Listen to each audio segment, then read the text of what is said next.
Hi, welcome everybody to our first class, which is also a class preview, Mastering the Energies for Saturn growth and transformation. I'm Barry Rosen. Many of you know me from Facebook or my YouTube channel or my books or my blogs.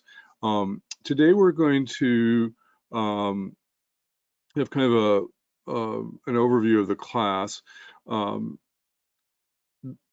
Basically, it's kind of like college. The first day of class, you have to kind of give an overview of what's going to happen in the whole course. I actually like to teach the first class as if there's a lot of knowledge in it, and there's a lot of knowledge that needs to come out. So what I'm hoping to do today is also give you some overviews and sections from future lessons, as well as a good overview of Saturn, so that we can kind of learn to master it. Let me tell you a little bit. So here's my contact information. Many of you know me on Facebook under Barry Rosen, or Astro Yoga, or Vedic Astrology Classes by Barry Rosen. My website, www.appliedvedicastrology.com, and those are my phone numbers. I'll put that up again later. Well, I will pause for questions. I usually keep, I can't get through the material if I get a lot of interruptions. There are times that I will pause for questions and unmute you, and I will definitely unmute you at the end. In general, my classes, I do send the PowerPoints ahead of time before class for you to study, and there are copious books. For people who take the classes, I will use your charts if you want me to kind of make it very personal.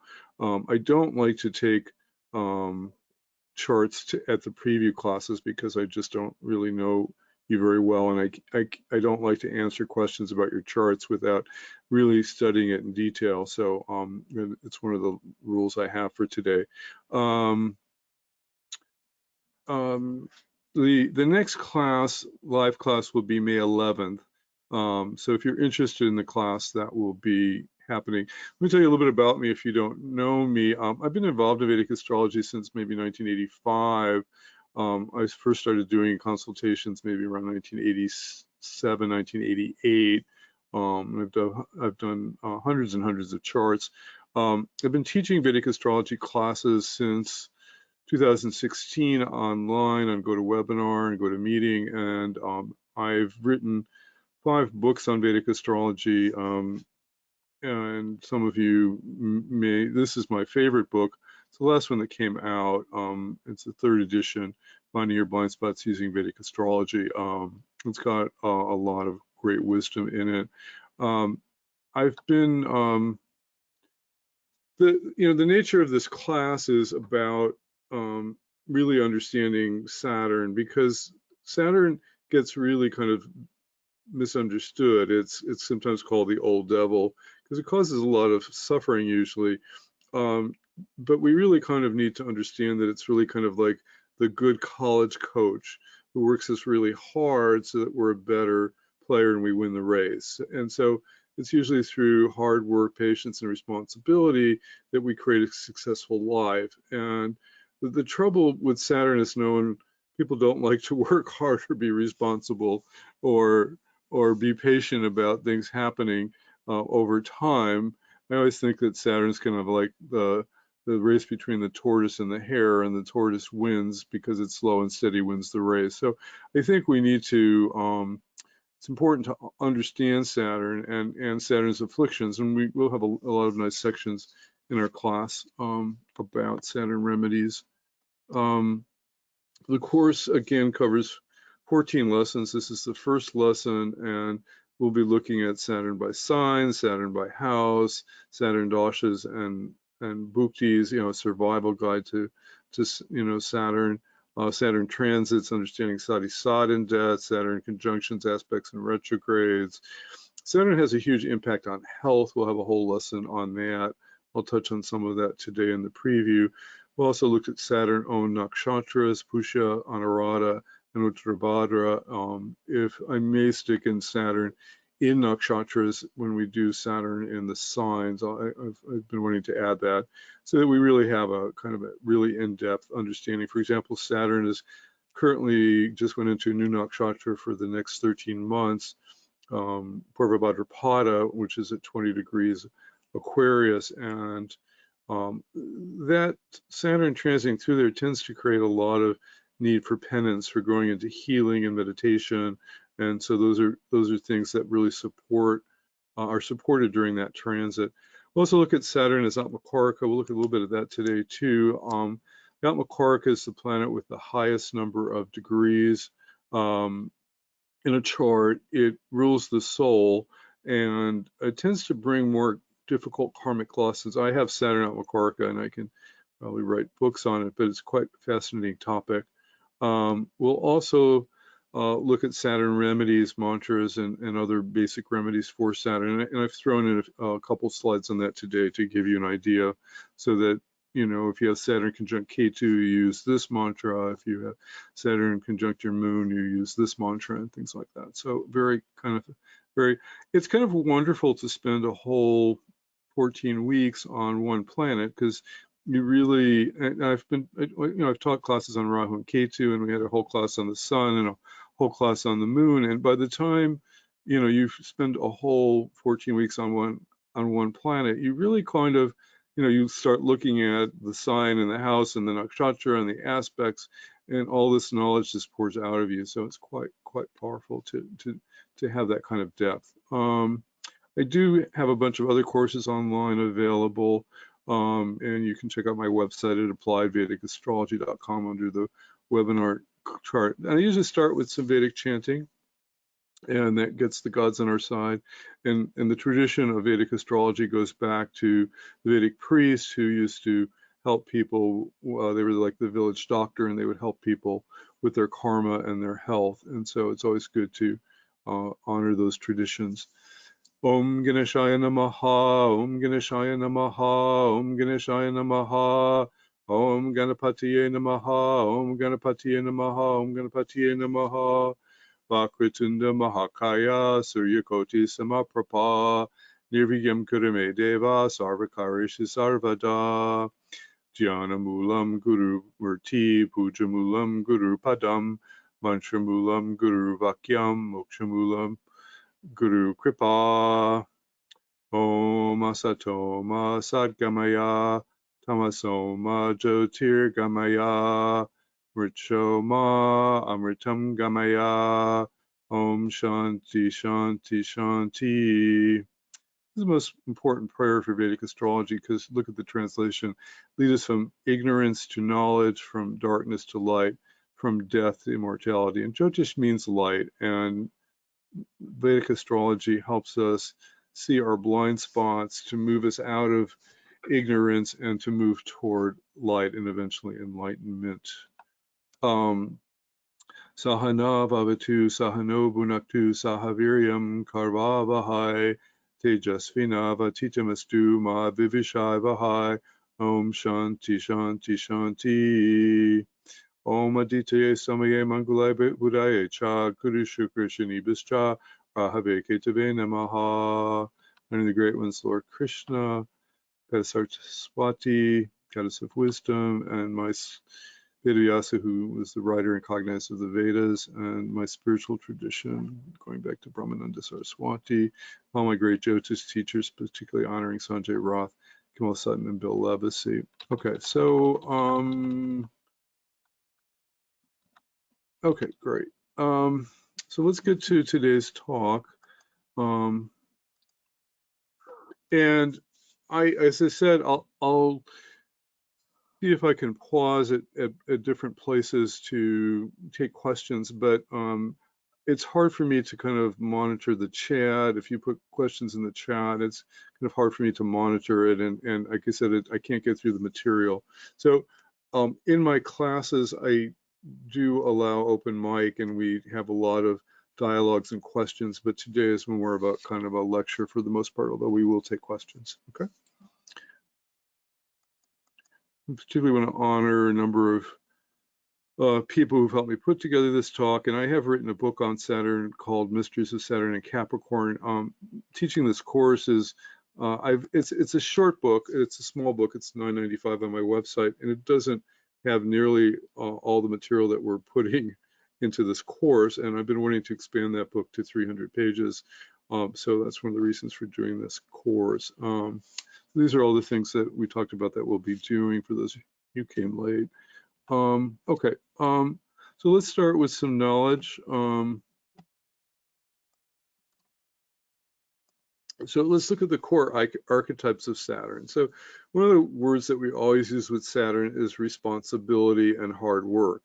And if you're, you know, I grew up in a generation where we liked hard work and you know we learned responsibility. And I know sometimes it's kind of a hard thing to learn because it's, you know, it's a whole lot more fun to party and have fun and stuff like that.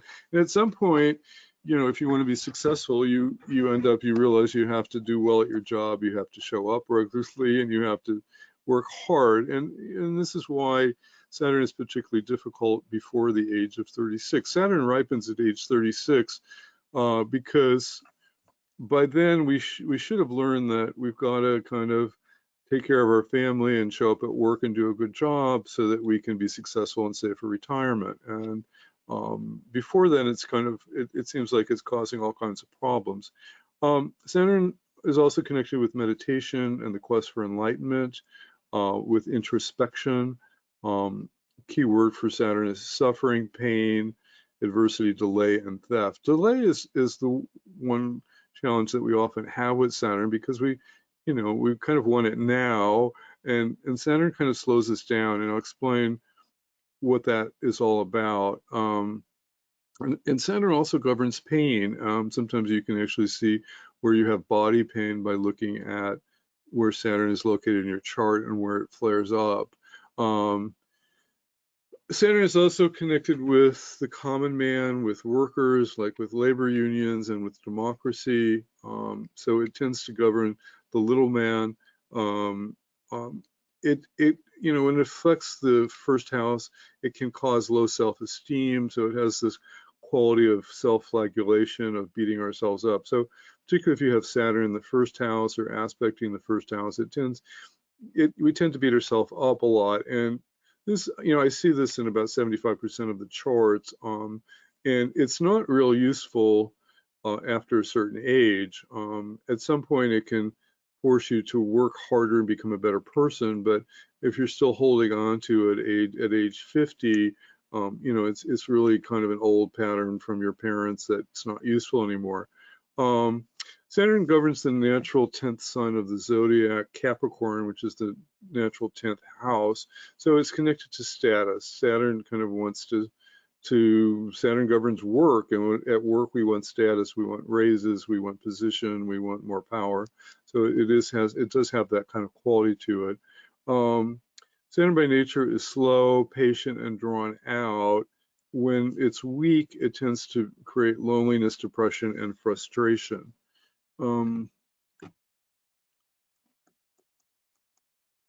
So other aspects of the Saturn archetype is the development of self-discipline. Now, I have an exalted Saturn, so I was really kind of blessed with this, but I've been meditating regularly every day since I was 18, and it's a very unusual thing to do, and I think that's the gift of my exalted Saturn. But Saturn does teach us to be disciplined, and discipline sometimes not fun. And so that's why we have to kind of surrender and realize that it's just part of life. Saturn also kind of teaches us self-respect. So we have to kind of learn to love ourselves and not beat ourselves up. And we have to make peace with loneliness and solitude. There's, some people really just like being alone and being not with people. And that can be part of life. There's a lot of creativity that comes out of that time, so it's really important to kind of honor that. The dark side when Saturn's afflicted is depression, particularly when it's connected to the moon, melancholy, cynicism, coldness, it's the opposite of the warmth of the sun, and the lightheartedness of the sun that we appreciate. When Saturn's afflicted, it can cause drudgery, suppression of emotion, being out of balance, and too much materialism. Capricorn is a very kind of material sign.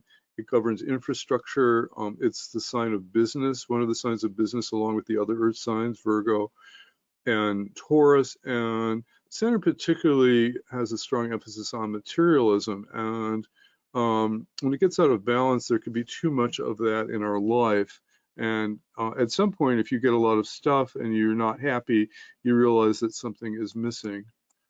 Other core archetypes of Saturn, it's not here to hurt us. It's people think, oh my God, I'm in a Saturn period, I'm going through sadi, I'm doomed. It's not. It's always trying to teach us stuff. And in a sense, Saturn's teaching us virtue and discipline. Again, it's slow and steady wins the race. We have to be patient. We have to work hard. We have to be responsible, and the rewards come with that. We have to Saturn teaches us to overcome our fears and laziness. I mean, when Saturn's very afflicted, like I see people with Saturn in the first in Aries, they don't want to work. They don't want to go out of the house. They sit there complaining that they have no money and why are they so poor? But they're not really willing to do anything about it. So you've got to the dark side of Saturn is you've got to get out there and you've got to hustle, and sometimes you have to work hard, and it takes perseverance, and those are all things that are important to Saturn. Saturn, this is the word crutches is actually supposed to, I don't know where that spell checker messed up here. Crutch. Saturn may take away our crutches and show us darkness, impossibility, defeat, and despair, but it beckons us to have faith and turn to the divine. So this is the main lesson we have to learn about Saturn.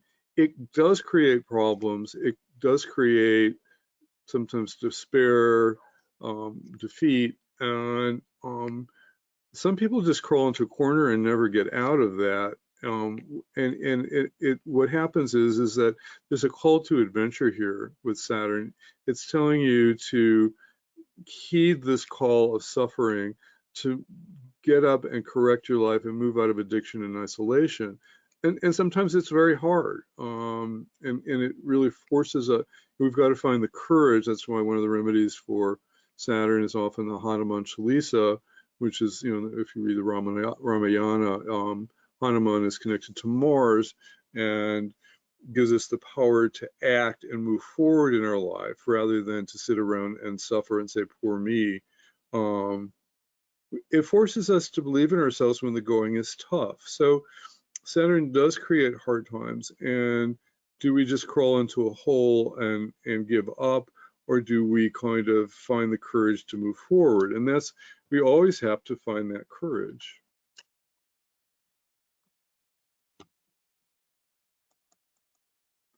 Saturn's also kind of a hermit. He enjoys meditation and solitude. Sometimes we have to be alone to fulfill our dreams, to find our creativity. It forces us back onto the self and out of the deep introspection of the self and the deep knowledge of the divine self, we can kind of create and come out and discover who we really are. Again, if we fail to learn Saturn's lessons, we fall into despair and melancholy. But again, we should just rise up out of the occasion and work hard, and then the joy will come. One of the biggest issues of Saturn's blind spots, I have a whole book and course on blind spots, is fear. And Saturn, Saturn's either a mountain, it's Capricorn, the mountain, and mountains are pretty steady. And if you have a strong Saturn, you can be like a rock. I have an exalted Saturn. My wife says, God, you're like a rock sometimes. And the darker side of Saturn is like the earthquake. It's like it's moving. It's creating a lot of fear. And when Saturn's with Rahu or with Gulika, the son of Saturn, it tends to exasperate fear and create signs. Now, what is fear? Fear is Saturn's connected to the base chakra, and it governs our infrastructure. It's the base of the pyramid. and it's connected to survival. When we're a little kid, if we stick our hand in the stove, we get burned and we realize not to stick our hand in the fire. So Saturn, so fear is kind of a survival mechanism, which is necessary. But when it continues forever and runs our mind, and we're always worried about the future and not able to live in the present moment, then we get into trouble. The nature of fear is that 99% of the stuff that we fear doesn't happen, and the 1% that does happen is often a surprise. And yet, Saturn and fear sometimes run our life and prevent us from moving forward. I mean, when I was particularly young, I was just very afraid to do many, many things because of my strong Saturn, and it wasn't that useful. So you've kind of moved to Mars and Hanuman and the Nike symbol, just do it, to move out of fear. There's a beautiful book called Emmanuel's Book, and she has this beautiful quote on fear. And she says, what are you really afraid of? You fear humiliation, you fear being wrong, you fear to love in an imperfect world. What is the darkness of fear trying to say to you? What are you afraid of in life? What are you afraid of in yourself? You must challenge fear and ask it what it means to say to us. If we go into the fear with open eyes and open heart and courage, you will see that fear is just an empty room. It is only as you're strong as your avoidance of it. If you give it power, it takes over. There's nothing to fear in the universe, even death. Rest yourself in the reality of God's eternal and everlasting presence, and know that there are plans deeper, there is consciousness wiser. I bless you with the awareness of your eternal safety. Fear is a trick, a sham, a sleight of hand. It is illusion. The master magicians are at work, demand to see up the sleeves. You are safe, you are safe, you are infinitely safe, oh my dears. If I could only make it possible for you to experience the loving, gentle kindness of the universe, the balance and the fairness, the sweetness and the joy, there would never be another moment of fear in your life, and that is true. This is a very profound quote. It's really kind of changed my life.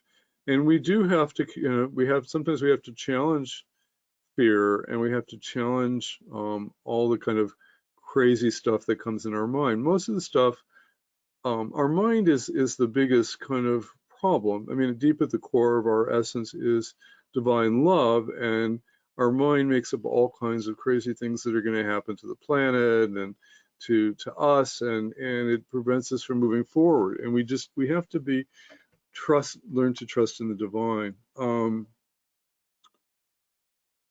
Saturn, getting back to our Saturn archetypes, Saturn creates perseverance, performing humble tasks that might seem demeaning. Now, so Saturn governs things like cleaning people and janitors and things like that. And I know, if you have an ego, you kind of sometimes look down on those people. And I remember Sanjay Roth was talking about our cleaning people. He said, God, they're so connected to Lakshmi.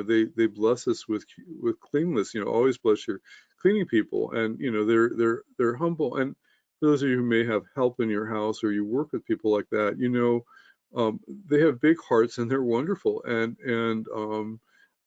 they're actually living sometimes the higher aspects of Saturn, which is just performing humble tasks with joy. I used to do volunteer work. I used to see this, and I think it's part of the archetype of appreciating Saturn, and just the simple things of cleaning your house, or honoring people that provide us with very important things in our life that take care of physicality and infrastructure. Saturn's the Lord of time and sets boundaries by delaying or fulfilling desires. Now, why is this? I mean, we hate delays. We want it now, and we put up a little tantrum if we're a little kid. I want it now. But the whole purpose of this is that Saturn forces us into the present moment. Most of us kind of are living in the future I'll be happy when I get out of graduate school. I'll be happy when I get that good job. I'll be happy when I get married. I'll be happy when my kids go off to college. We end up living in the future so much. And we forget the joy of the present moment. And sometimes we just have to slow down, as you know, that's an old saying, and smell the roses. And Saturn really, if you get caught up in being frustrated with stuff not happening, you have to kind of just look around and appreciate, my God, I have this beautiful home and my wife makes this amazing food for me, and I'm healthy, or whatever. We have to kind of just enjoy the present moment, and it really kind of allows Saturn to kind of help us. Saturn's trying to move us off the kind of the treadmill of living in the future, and it wants to move us back to God, towards spirituality, and that means we have to kind of move into the present moment with meditation. Again, Saturn governs things like hatha yoga, physical exercise, and these develop higher awareness. If you do hatha yoga properly, and I'm a yoga teacher, the idea is that when you're doing hatha yoga, you shouldn't be thinking about what you're going to make for dinner, what your boss said to you before. Hatha yoga is supposed to move you totally into the physicality and joy of being in the body now, and not. So if you're thinking about the past or the future when you're doing your hatha yoga or your physical exercise, then you're not getting the essence of what Saturn's trying to do with hatha yoga, which is to move you into the silence of the present moment. Saturn develops silence, the silence of meditation. Hatha yoga was always supposed to eventually lead to the quietening of the mind, and then when you go to meditate, you're in a quiet space. Those of you who are yogis know that.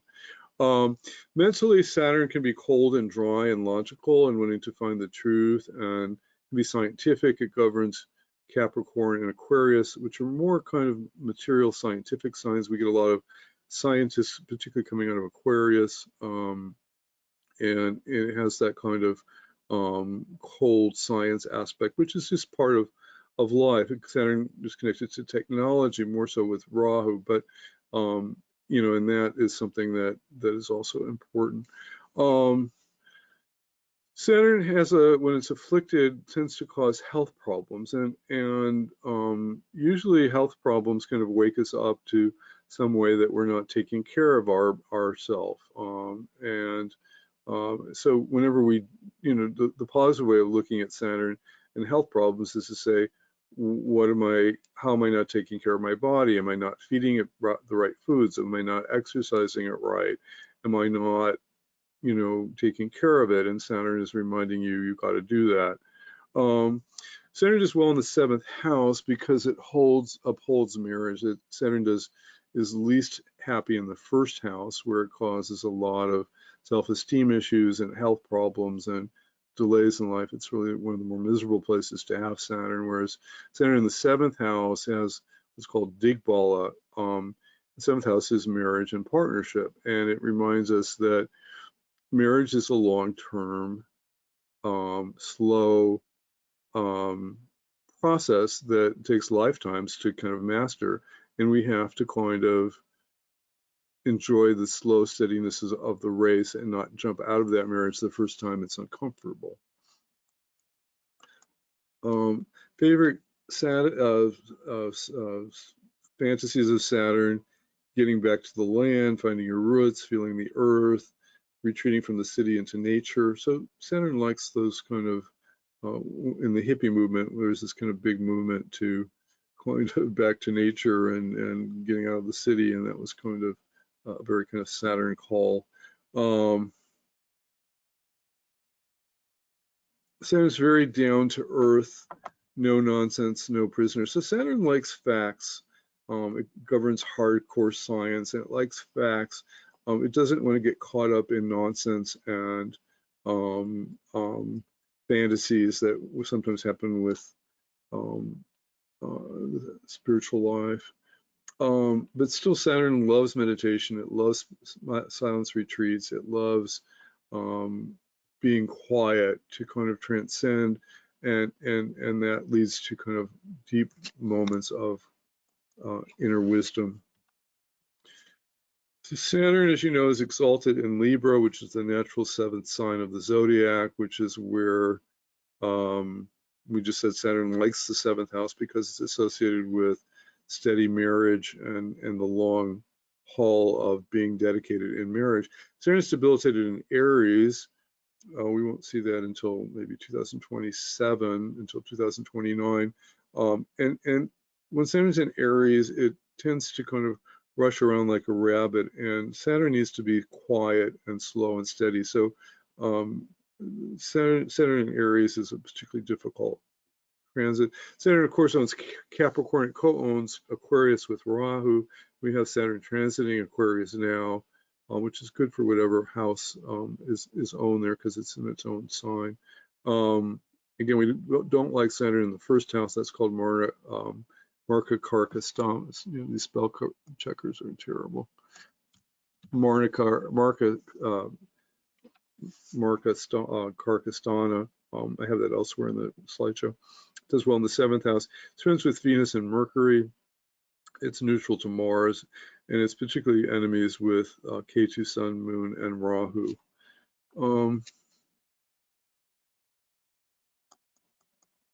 It's an androgynous planet. In the Navamsha chart, it and Mercury sometimes can lead to gay or bisexual or alternative sexual orientations.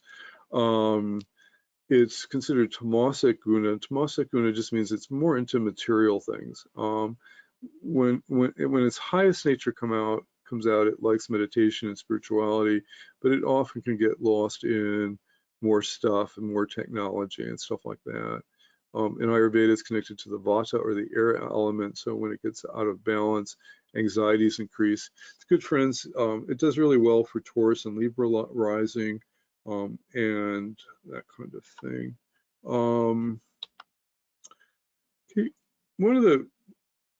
I did a course on the schools of the planets, and one of the things that we can say about Saturn is its purpose is the willingness to face the difficulties we experience in life as the karmic outcome of past action.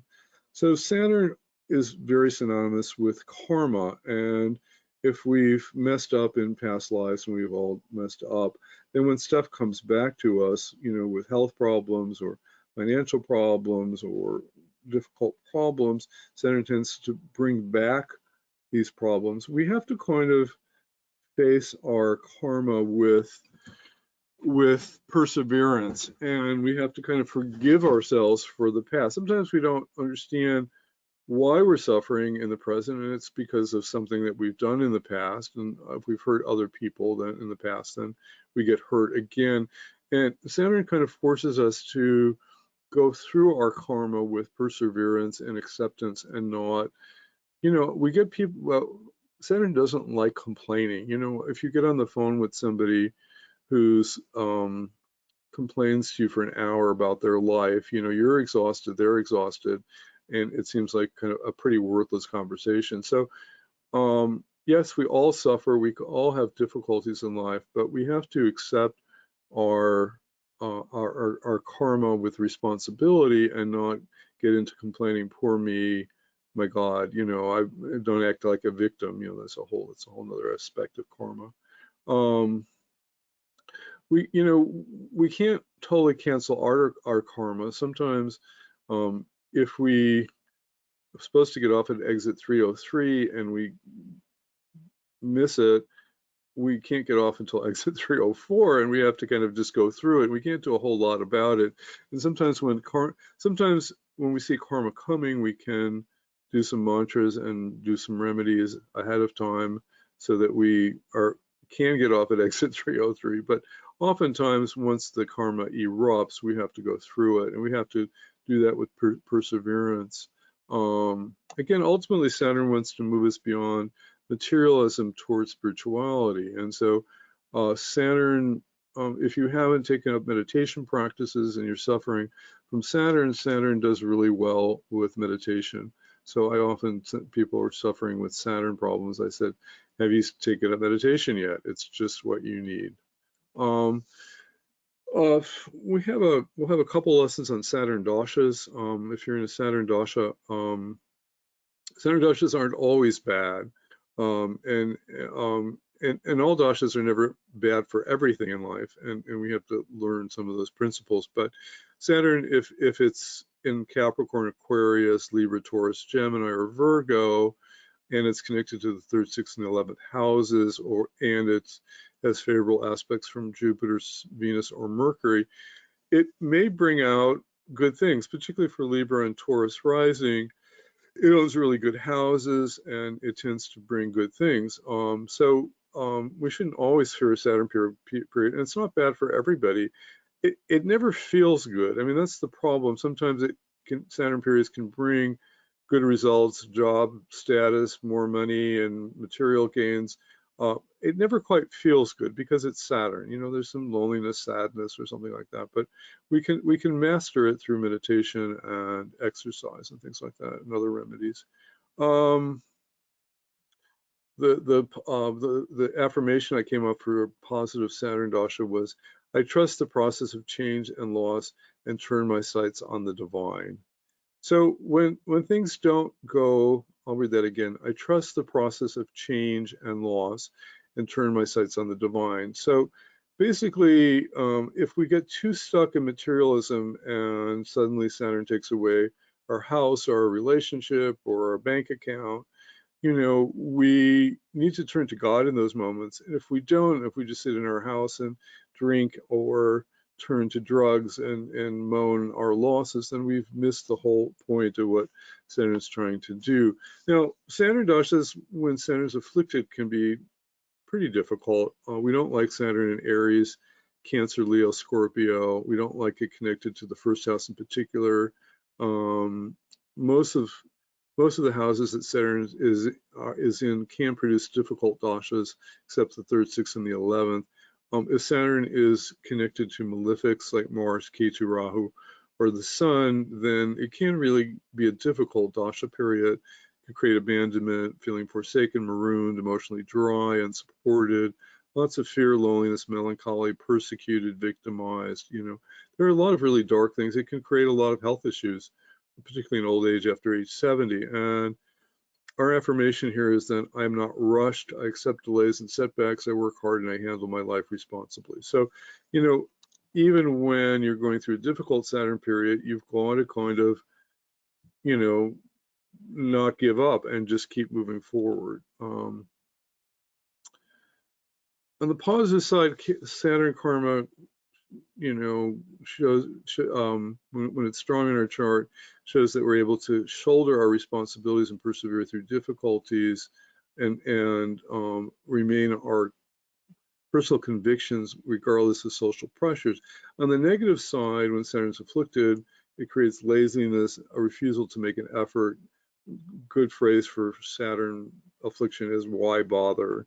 You know, you get people like that sometimes, allowing others to do our tasks. Sometimes we get very lazy with Saturn. I expect other people to do stuff that we're supposed to do.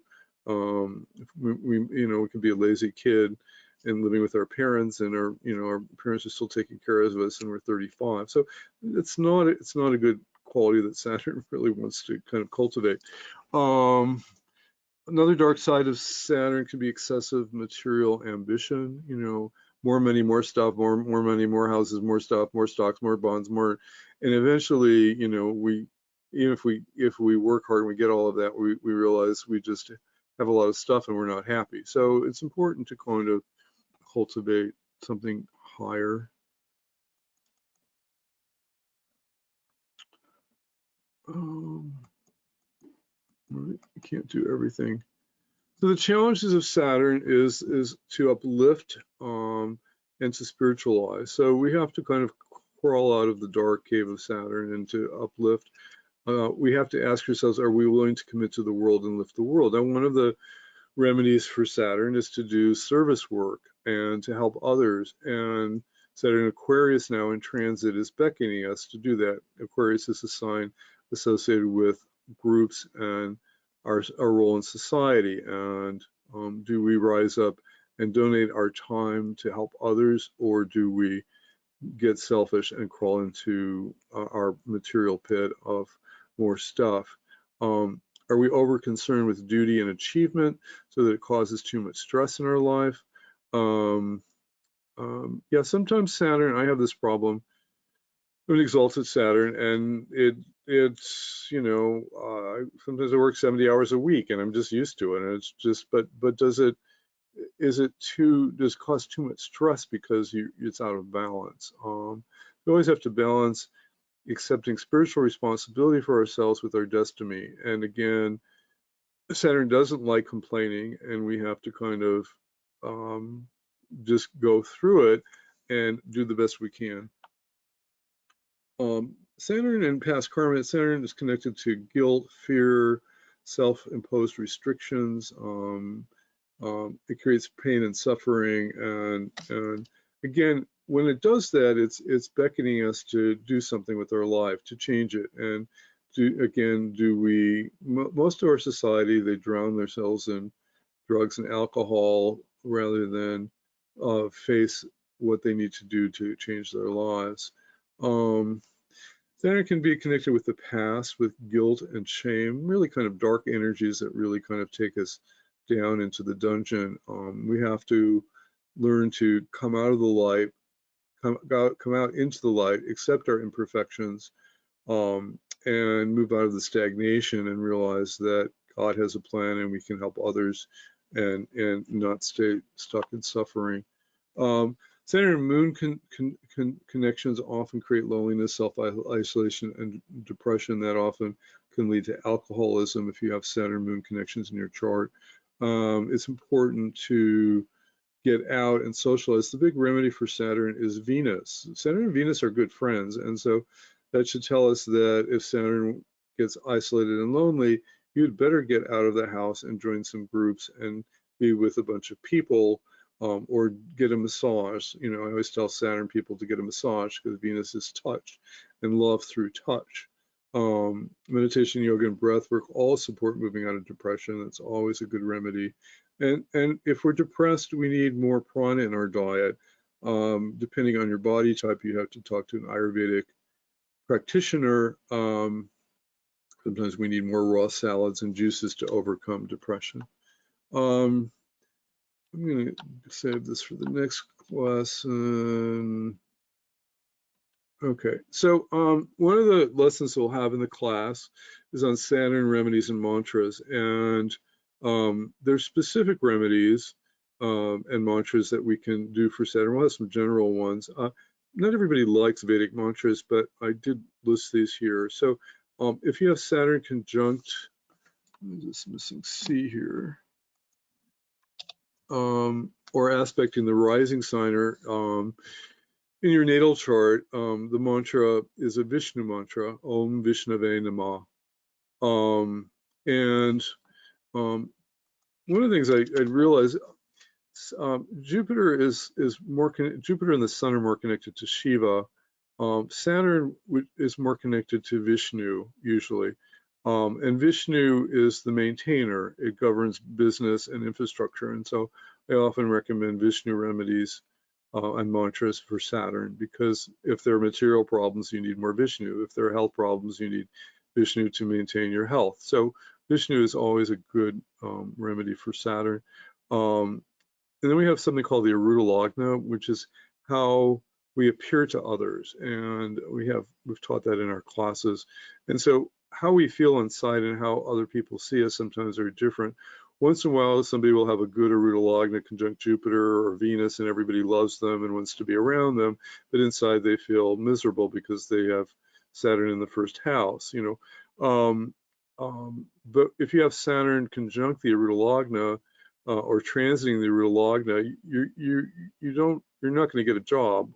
Possibly, people may be afraid you're going to appear depressed or something. And so the mantra for that is Om Shrim Vishnave Namah. Saturn in the 8th house is particularly difficult transit to go through, or if you have it in your natal chart, and then we need to use the mantra Om Namo Narayanaya. Om Namo Narayanaya, Om Namo Narayana. We just had my wife doing that for a lower back problem. Saturn in the first house is particularly bad on health, and then so we need a sun mantra. The sun is Karaka for health. We need to use Om Grini Suryaye Namaha. Om Grini Suryaye Namaha. So, and then if there's sometimes Saturn affecting the first house, will cause problems with finances, and then we would add the word Hrim there. Om Hrim Ganaye Suryaye Adityaye Shrim. Anyway, there's the whole science of mantras, and we'll teach you some of the Saturn remedies for specific mantras in the course, and other things. This is kind of an endless kind of thing to do. Now we have a whole lesson in the course on Saturn in signs, and I used to kind of think this was superficial, because Western astrologers spend a lot of time on that. But I find there's a lot of depth in this in understanding psychology. So if you're born between 1946 and 1948, you would have Saturn in Cancer, add 29 years, 29, 30 years, and you would get what, 75 to 80, 75 to 77 or something. Also, so Saturn in Cancer, Cancer is, what is Cancer about? Cancer is about mother, it's about home, it's about security. Saturn is particularly difficult in Cancer because Cancer is about the heart, and Saturn is like a cold snowball. So we don't like Saturn in Cancer. It tends to create people who are cold-hearted, limited, unsympathetic to home and domestic life. Lacking emotional support. They may have an alcoholic home or parent. They distrust emotional intimacy. There's cravings for security in home and life, and their whole life is about, they don't feel secure. Saturn in Cancer, Cancer is home and security. Saturn doesn't feel secure there, and so it's always trying to find security there. It may desire to accumulate too much property. So it's kind of interesting with Saturn and Cancer. And usually whatever sign, wherever Jupiter goes, it kind of enhances the qualities of the sign. Wherever Saturn goes, it kind of, does the opposite. And so we'll spend a lot of time looking at Saturn in signs and houses. And actually, what we have to remember in Vedic astrology is Cancer is the natural fourth sign of the zodiac, counted from Aries. So we can say it's kind of like Saturn in Cancer or Saturn in the fourth house, but both have these qualities. Saturn in Cancer may scar childhood, leading to a lack of emotional security in relationship, may have problems with the mother, may feel unnurtured or poor health, may feel emotionally obstructed. My wife has Saturn in Cancer, and she had a very difficult relationship with her mother, who was very abusive, and it really has led to major problems. Positive side of Saturn in Cancer, once in a while you can get Saturn or Jupiter together in Cancer, or you can get Venus in there, and it can uplift Saturn. It may create conservative, prudent, steady, consistent people that work for the public, and they get the job done, and they have stable family lives. So Saturn isn't always bad, but so we always have to see, are there malefic aspects to Saturn, like from Mars, Rahu, Ketu, Saturn, or do we have positive aspects from Jupiter or Saturn to bring out the positive side? Famous people, Saturn and Cancer, well, Hillary Clinton has it, but we could look at Elton John. I do use I don't have a lot of case studies in this class, but one of the things about my classes is we do a lot of case studies.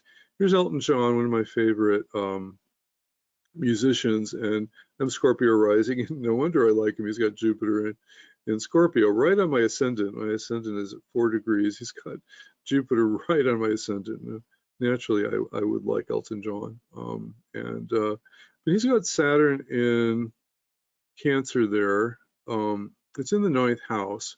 9th house is also father, and Cancer is the natural sign of mother. And if you saw the biopic that was authorized by Elton John, it came out a few years ago, Rocket Man, very, very wonderful movie. You saw what a difficult father he had, and his mother wasn't exactly great either. And so you can see that, both parents kind of not being there to support him emotionally. His mother did not support him emotionally. His father did not either, and he ended up turning to drugs and addictions. We had a lot of problems with that in this chart.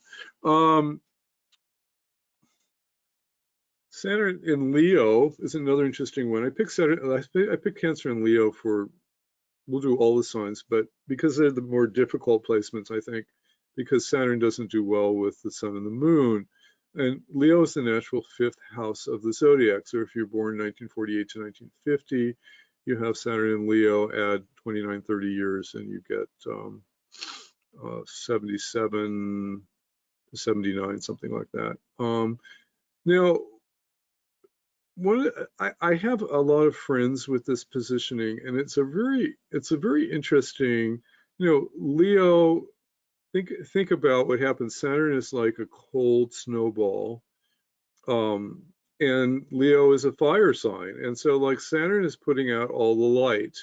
And so I have a friend who's Leo rising, and he's got Saturn in the 1st house in Leo, and he kind of struggles with a lot of things. There's difficulty capturing the joy of holiday. There's a need, trouble being affectionate, trouble being ignored, lots of self-esteem problems. Again, we need the sun to be strong to have good self-esteem, and Saturn going into Leo naturally kind of destroys self-esteem and creates a lot of self-flagellation. Sometimes there's heartlessness with these people, and there's a problem with shyness, balancing act between acute shyness and the need for recognition. So again, Leo is always about, the sun and Leo are about wanting to be seen, wanting to be applauded. Actors come out of Leo, they want to be seen, they want to be honored, and Saturn there, deeply wants that in Leo, but instead Saturn denies it and creates this acute shyness. Just people have difficulties. I think it's Saturn and Cancer and Leo, I think, are two of the more difficult placements aside from Saturn in Cancer. And there's this big conflict between being responsible for themselves and for others, and lack of fun and pleasure, depressed, self-isolation. So very difficult positioning. If by some chance you get Jupiter in there, or you get Jupiter aspects, or Venus comes to the rescue, it can create hardworking, service-oriented people who silently work in the background and can do a good job. Okay. I am going to, I'm going to unmute you all, and I don't, you have to find your orange mic and click on it to turn it green, but I'm unmuting you all. So if you have a question at this time on the material that I've covered, not on your chart, then I'm gonna, you can unmute yourself on the mic. You can type into chat also, and I can look for, where I sometimes have trouble.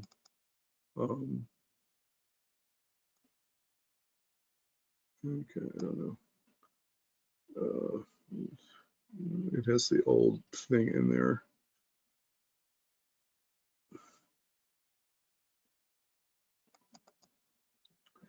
Okay, anybody? I know sometimes people have trouble figuring out how to use the mic. That's another reason. When you take my classes, you become, okay, Priti has a question, but let's see if I can unmute her. Click to mute, let's see. So you're self-muted, Priti. Okay, Priti, why don't you ask a question?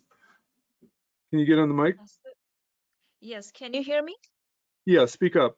Thank you. Go ahead. Yeah, so this is regarding the Shani Mahadasha. You covered that in brief, that the positive side of Shani Mahadasha. So I believe it's there for a long time, right? 15 or 19 years or something for every sign. Yep. 19 years. So what are the general guidelines during Shani Mahadasha for people?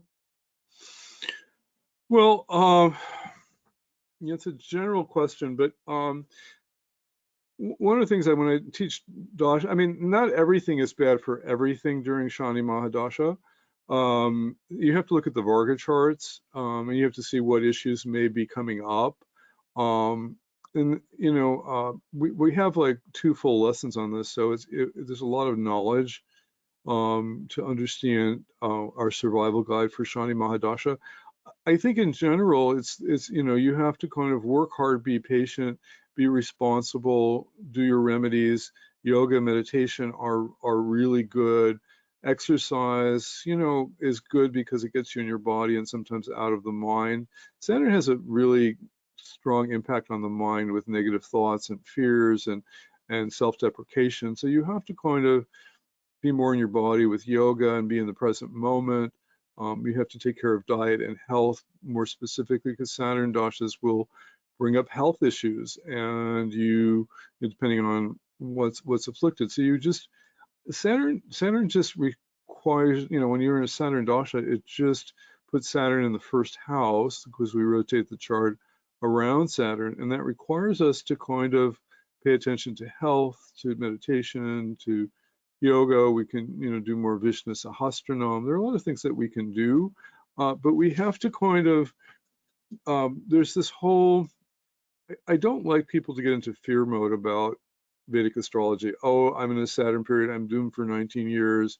I'm going to be miserable. Well, you may feel more sadness. You may feel, more loneliness, but there are things you can do about it. Again, as we said in the talk, Saturn beckons us to move out of suffering. Are we going to do something about it, or are we going to drink, and take drugs? And now most people who are into Vedic astrology don't do things like that, but we do need to, um, um, take care of exercise, go to a nutritionist. We have to do more meditation. We have to do things to take care of ourselves. And we have to kind of, not get caught up in suffering, poor me, Okay. Those are some general things. We'll have, if you decide to take the class, we'll have 4 hours on it, and, and we'll go into more detail. Okay. Any other questions real quickly before we move on? Okay, good question. So I'm going to mute you all again. And I'm glad we got the mic to work. Okay, so we have a whole lesson on Saturn Atma Karaka. Now, later in my Jyotish life, I've discovered that the Atma Karaka is the most important thing in the chart, and I've specialized in giving talks on it. I think I have a talk on Saturn Atma Karaka on YouTube. I've presented it at the Vedic astrology conferences. The Atma Karaka is the king of the chart. He's the guiding planet for the lessons of this incarnation. He sometimes creates difficult lessons so we learn what we're supposed to do in this lifetime. And sometimes Rahu, if it has the lowest degrees in the chart, can be Atma Karaka also, and I don't see it that often, but it does happen. But generally, the planet with the highest number of degrees is your Atma Karaka. Now, if Saturn is the planet with your highest number of degrees in your chart, it's the Atma Karaka. It governs the soul. The Atma Karaka wants to get you enlightened, and it may create a lot of obstacles to remind you why you're here. One of the challenges that people don't understand about the Atma Karaka, it's the first house. It's like the first house lord, so it's the most important, but it also is like the 8th house lord, which brings difficult karmas from past lives. So it's very important to understand the Atma Karaka is never a picnic.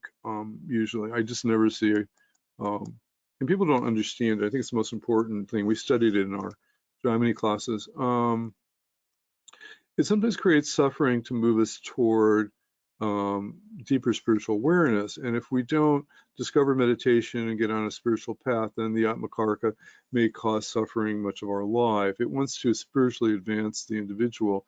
King of the chart, but that's misunderstood. Sanjay Roth often says we're subject to the edicts of the king. When the king says bow down and learn your Atma Karaka lessons, you better bow down. And so it tends to create a lot of blind spots. Eventually, it wants to liberate us, and very profound. I feel like the Atma Karaka is kind of like I call it a twisted Karaka.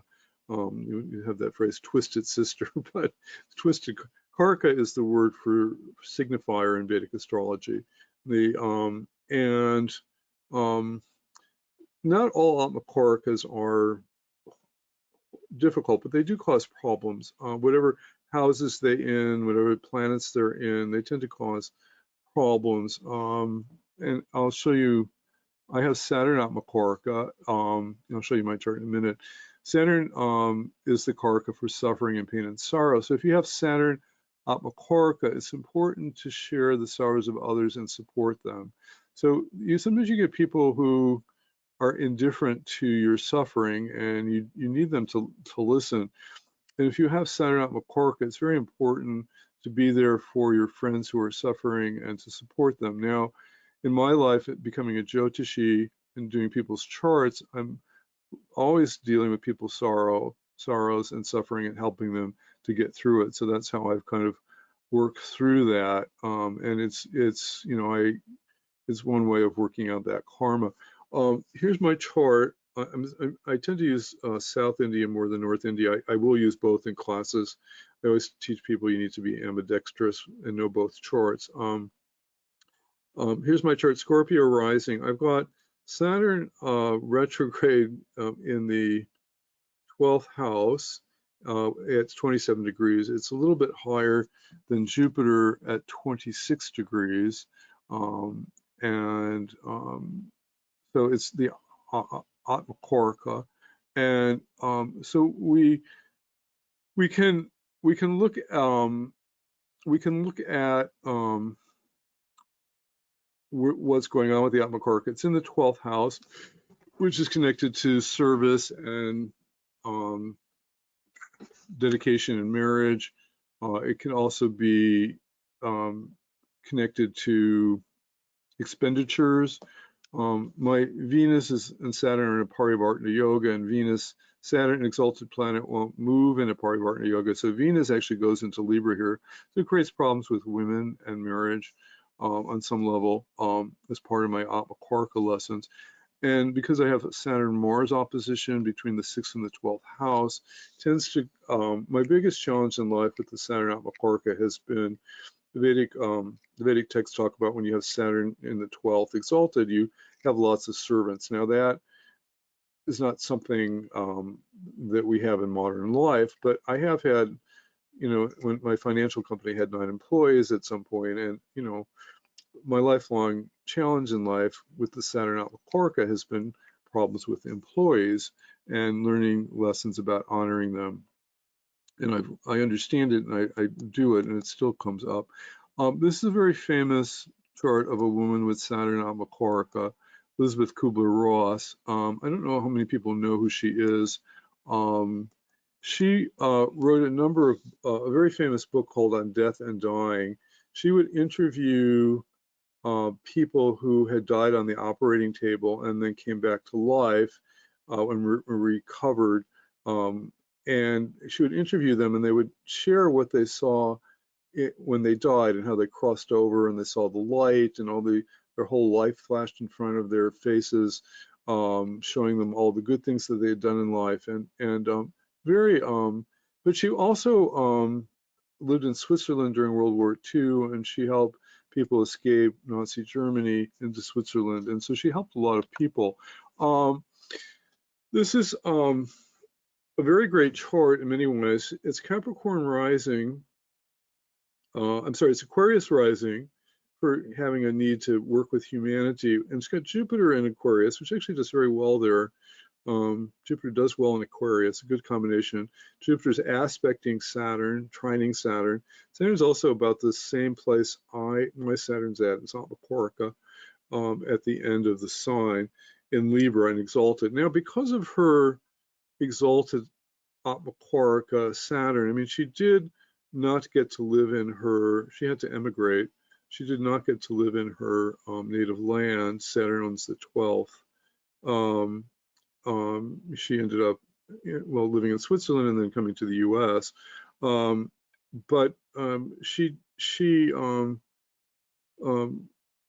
suppose, like anybody going through World War II, she helped others out to, you know, which was the goal of Saturn Atma Karaka, which is to help others through their suffering. And as a Jupiter teacher and guide and psychologist, you know, eventually she was helping a lot of other people pass through the portals of death, also related to the 12th house. So very amazing woman. If you don't know her books, definitely get them on death and dying. Saturn Atma Karaka is a planet of hard work, and often people with Saturn Atma Karaka work extremely hard. I work 70 hours a week, and I don't think anything of it. I have an exalted Saturn Atma Karaka. Lucille Ball also has Saturn Atma Karaka, and everybody loves Lucy. She is Sagittarius rising, which you would kind of, with you know, she was an entertainer. She started out as a dancer and singer in nightclubs in New York in the 40s, and then eventually made it big in television and even live television. She, amazing thing about I Love Lucy is they would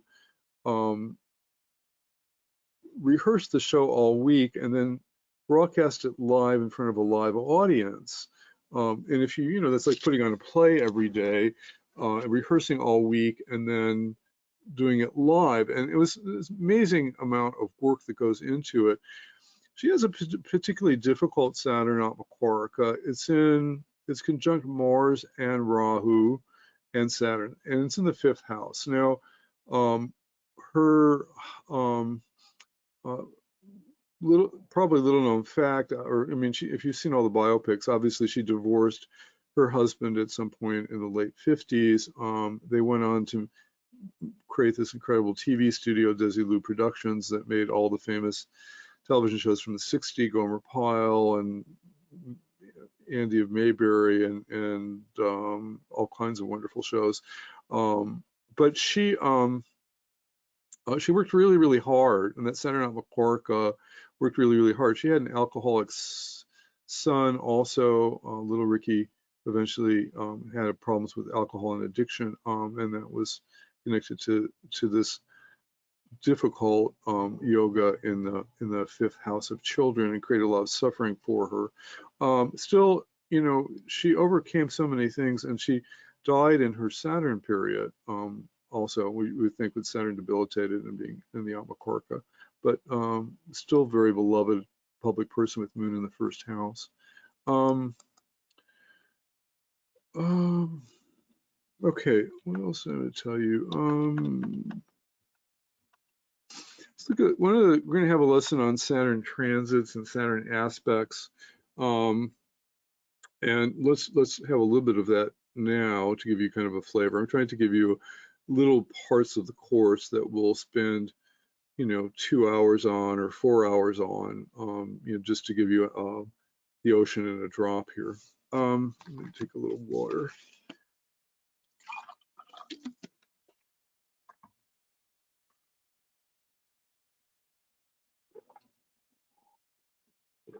Okay, Saturn transits. We all kind of read about Saturn transits in our in the blogs and things like that, and we dread them. But you know, they are often, again, we have to understand them a little bit better. Now, the house that Saturn is transiting through shows us the area of your life that's being tested in which you may have the most tension. So when Saturn moves every 2.5 years, it's currently in Aquarius. It'll go into Pisces briefly next January, and it'll retrograde back into Aquarius, and then it'll be fully into Pisces the following year.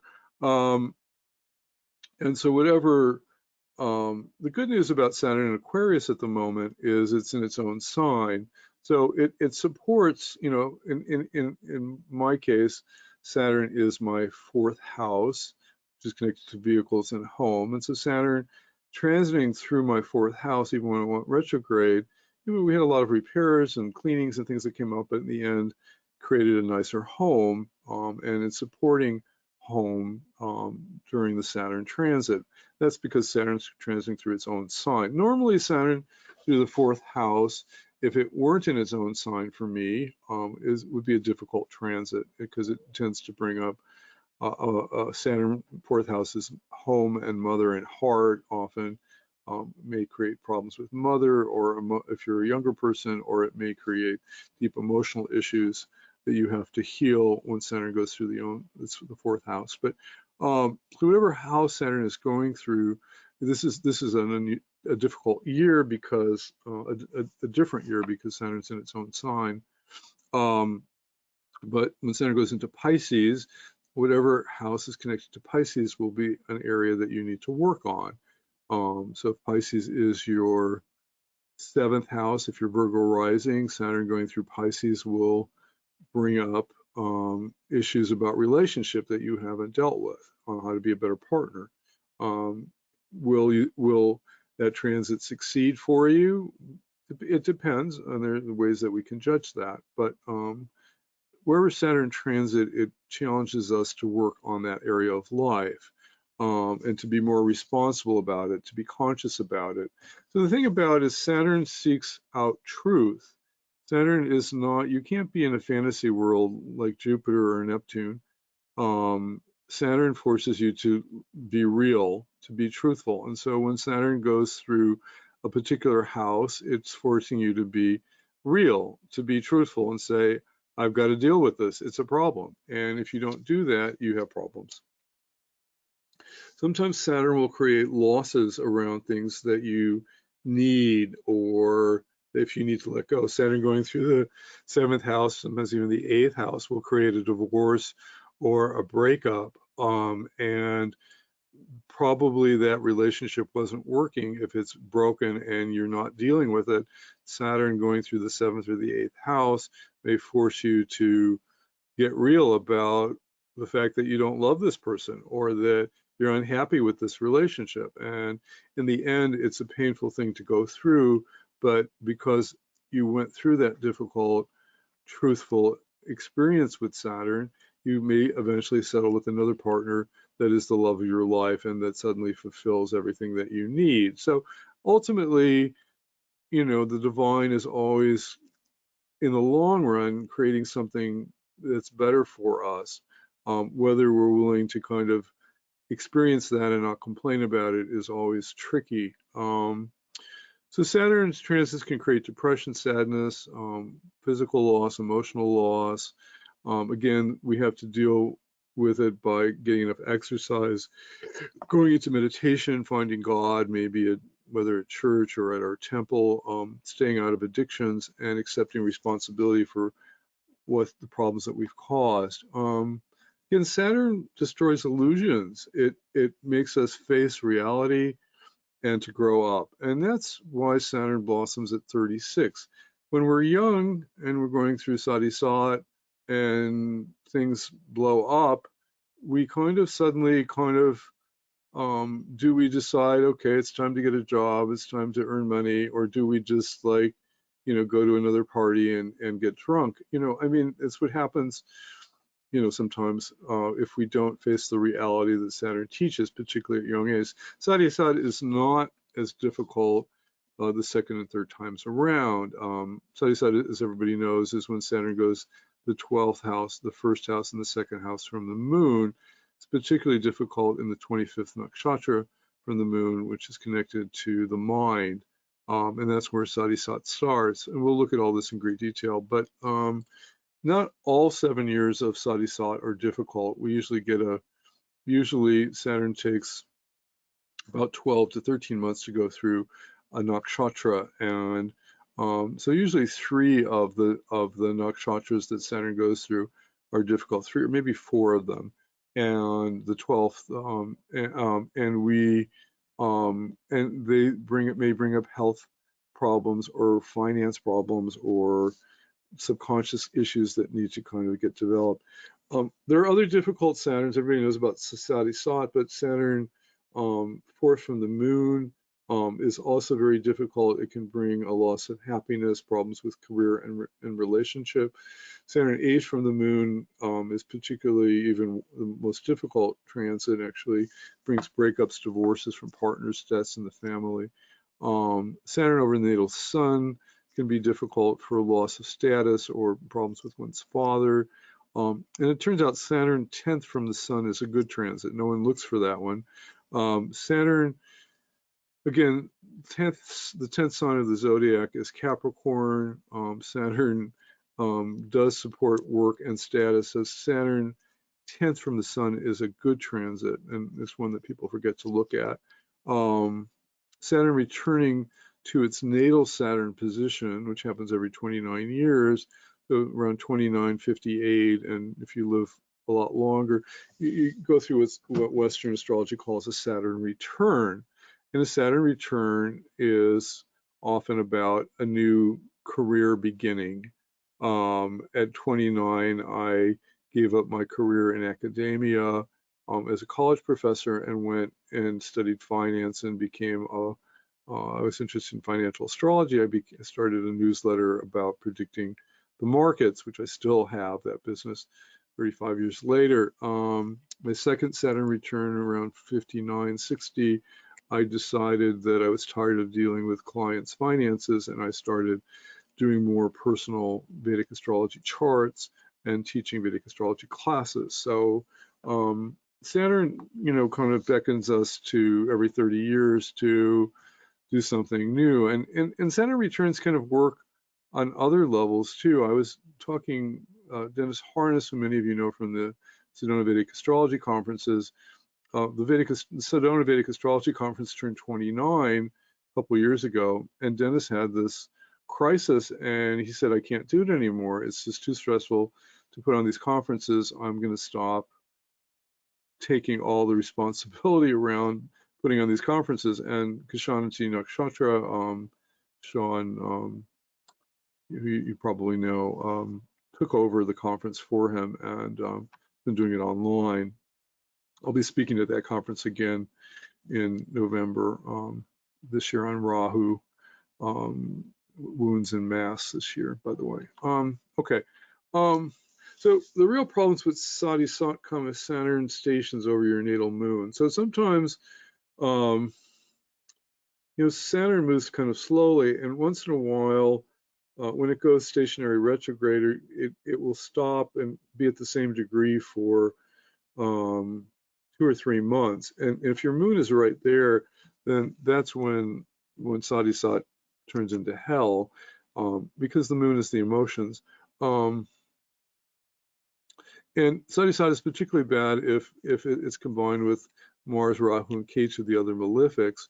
But sometimes Sati Sat is not bad at all. Sati Sat would be particularly bad if you're in a Saturn moon period or a moon Saturn period. And the rule with timing in Vedic astrology is transits are 20% and dashas are 80%. If the dasha is hitting at the same time of the transit, it's a double whammy. So if you're in a Saturn moon or a moon Saturn period and you're going through Sati Sat, Saturn going over your moon, it's a particular life difficult situation. Sati Sat often creates difficulty with parents. Sometimes a parent will pass. The worst part of Sati Sat is usually when it hits the nakshatra connected to the mind, which is 25th nakshatra from the mind. And usually the first, third, and fifth nakshatras are the more difficult ones. When Saturn goes through the 12th house, it's often tearing down the old. I left graduate school the first time Saturn was going through my 12th house to get a job in academia. I was just didn't know what was going on. I wasn't an astrologer, but I just know I had to change something. I was very anxious. I eventually went back and finished, but Saturn going through the first house is trying to resurrect something new, but it will often create health problems. Saturn going through the second house is often related to family and finance and dealing with challenges around that. And Saturn Sati Sat is not bad for everyone. My wife went through Sati Sat, and she's Libra rising. Saturn's a good planet. And because of her moon, Saturn was going through her 9th, 10th, and 11th houses from the natal chart. And I think she barely noticed it. I mean, there were some emotional upheavals, with Saturn going over her moon, but there are times when Sati Sat does not have to be horrible. It may not be bad for Libra or Taurus as it is for a Cancer or a Leo. And there are these advanced things that we'll learn about Sati Sat in the class.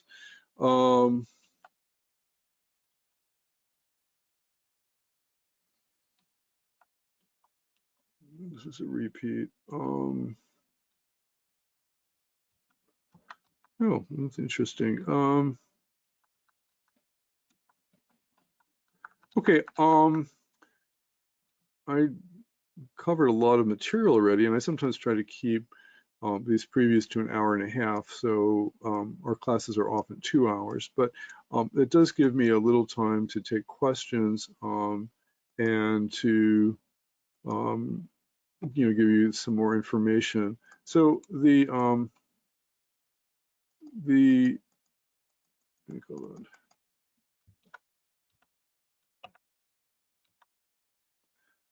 so the class is the next class. This is the first class. It's kind of an overview. The next class, which will continue with Saturn archetypes and more information on Saturn, will be on May 11th. That's in 2 weeks. We have to hold the Saturn class on a Saturday to honor Saturn. And I start on time. One of the rules with Saturn, if you want to make Saturn your friend, you always show up on time. So that's how you honor Saturn. But anyway, so the class will start on May 11th at 11:30. It will be to go to webinar. The early bird discount is $295. My classes are fairly inexpensive. They're about $20 a class. If you need a payment program, most people have credit cards, and if you need a payment program because you don't have a credit card or you don't do credit cards, then I can set up 3 payments on PayPal, and you can email me. My contact information is here. At the end of the 4 hours after the webinar is over, you'll get a link for the replay of this tape, and there'll be a link to sign up for the class. If you have any questions, you can email support@fortucast.com, which is my parent company, or Barry at Applied Vedic Astrology. I will get it either way. I was using that address because sometimes I have problems with the other email, but those are questions. So while you're thinking of questions, I wanted to open it up to a few of my students if they wanted to share their experience taking my classes. Affy, did you want to share something about your experience taking my class? I've just unmuted you. Let's see, hold on. I muted everybody, but only let Affy. Yeah, I'm unmuted right now. All right, so I want to start by saying that I have been taking classes and training with Barry for the past 7-8 years. That speaks a lot. He's a wonderful teacher, and I'll explain what I mean by the word wonderful. Not only does he possess a lot of knowledge about Vedic astrology, he's had a lot of practice with it. He's got a lot of experience, and very experienced, skilled. His classes, what I like about it is that his communication skills are clear. You can understand it. A lot of times when Vedic astrologers, teachers are teaching, it's difficult to understand the meaning and how to apply the facts. And he's got a lot of patience. And the other thing that I really, really like is that he practices in class with your chart. And people tend to learn better when they're looking at their own charts. He's very fair. He's patient with his students.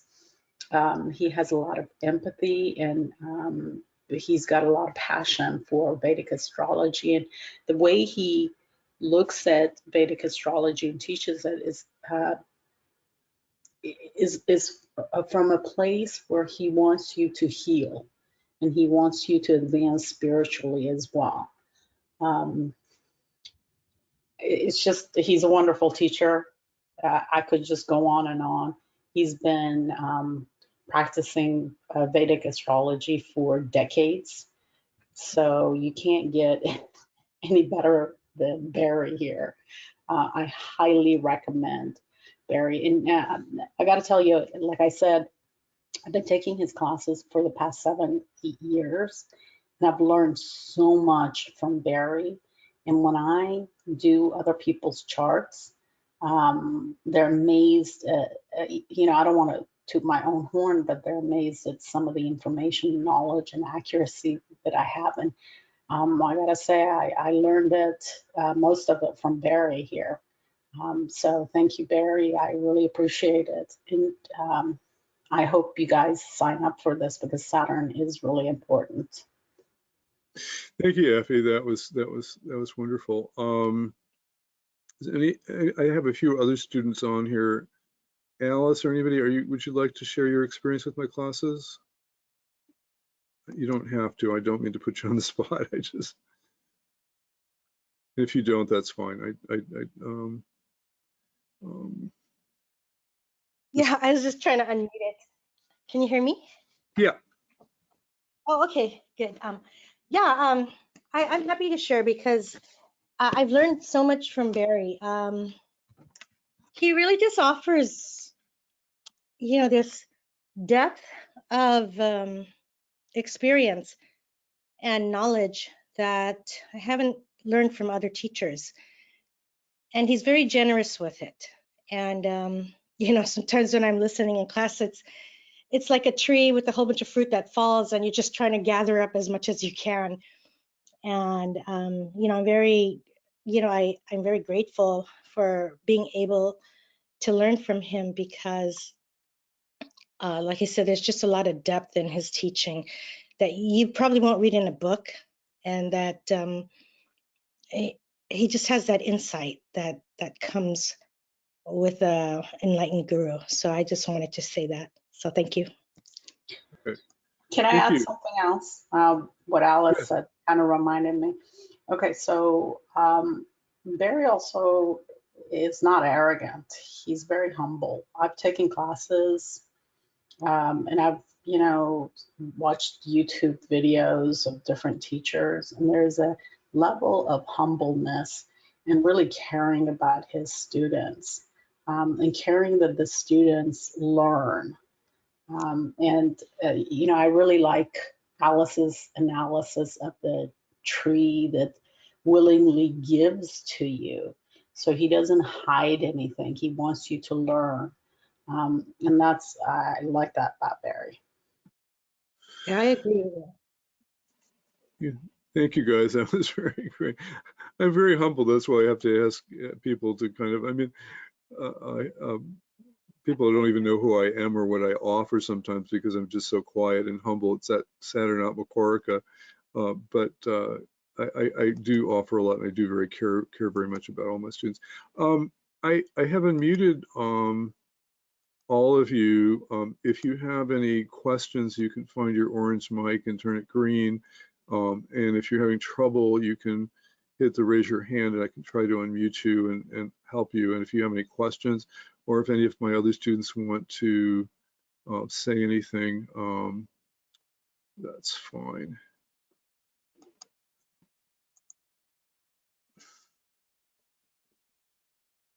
Barry? Yes.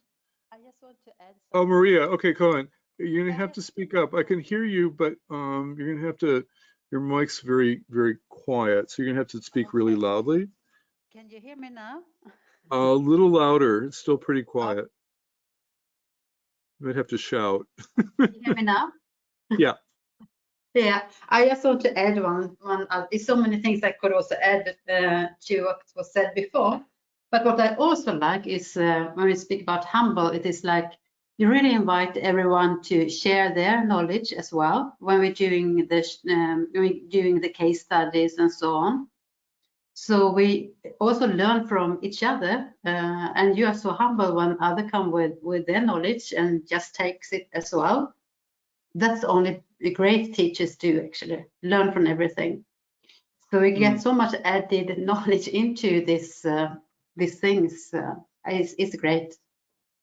Thank you. Thank you, Maria. Yeah, I think that's an important, you know, I teach these classes because I learn so much more. They always say that the teacher learns more than the student. And I learned so much from my students, and I think a lot of Vedic astrology, one of the ways I've learned Vedic astrology is that you ask questions when you're working with people, because Vedic astrology, there's like I say it's like 1,000 shades of gray, and sometimes knowing what manifests, if you ask your students, well, how does that planet manifesting its energy during its period? Because I could see that it's quite mixed, and and you find when you talk to people, I do that. I'm not omniscient. No one's omniscient in Vedic astrology, but I do that with my clients too. Sometimes you have to ask them how something is manifesting, because Vedic astrology is like reading strands of DNA sometimes. Okay, good, thank you. Any questions about the class? So again, the class will start in 2 weeks. The early bird deadline for $295 is I think Tuesday. I may change the date a little bit. Some people might need some more time, but again, email me if you have any needs or questions. And I'm happy to help with you and work with you and things like that. Again, I don't make a living teaching these classes. I wish I could, because it's my favorite thing in the world to do. But I know I've taken classes and people have charged $1,000 and $1,800 and things like that. So I mean, my classes are very reasonable. Good. Any questions on Saturn? Tahia, did you want to share anything? I don't know if you can. I don't know if you can get on the mic, or if you're maybe you're. I think she's driving, or she's Okay. on her phone or something. It's Okay. might I be think. up for her. I'm not sure. Okay, that's fine. Okay. Any other questions on Saturn? I know sometimes people are having trouble with the mic. I can play with it, and you can write something in the chat if you have a question. Okay.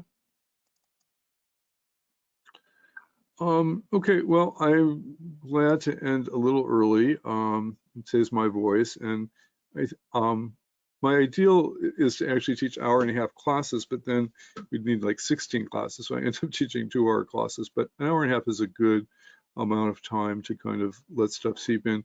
You can watch this tape again. You'll get a copy of it. You can share it with your friends. And again, please email me if you have any questions or needs about the class, and I look forward to working with you.